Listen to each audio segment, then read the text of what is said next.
Kung titignan mo yung pupuntahan, di ba parang malayo? Pero pag lilingunin mo yung pinanggagalingan, malayo ka na. Hindi mo malalaman kung hindi ka susubok. Ang buhay ay isang malaking sugal.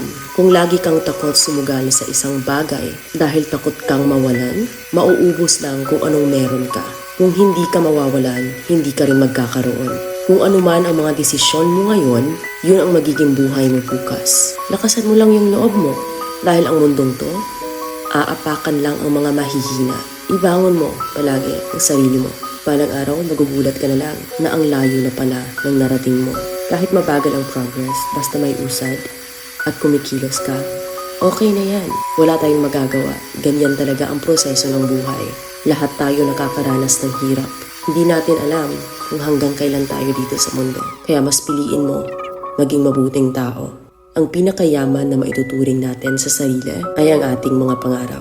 Kapag handa kang abutin yung mga pangarap mo, hinding-hindi ka maghihirap.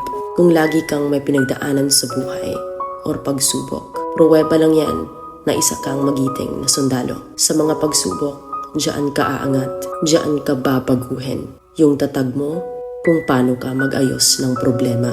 Hindi ka magtatagal sa mundo. Lubos-lubusin mo na. Gawin mo yung mga bagay na handang iangat ang sarili mo. Huwag mong isipin yung mga sinasabi ng iba at huwag na huwag kang panghihinaan ng loob dahil lahat ng tao ay may iba't ibang desisyon at iba't ibang sitwasyon. Huwag ka lang mawala ng pag-asa. Hindi mo naman kailangan madaliin lahat. May proseso ang bawat ganap mo sa buhay.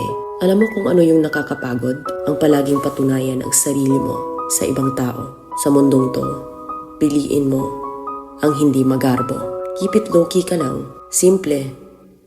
Na kahit na alam mong meron ka, hindi ka babaguhin ng pera.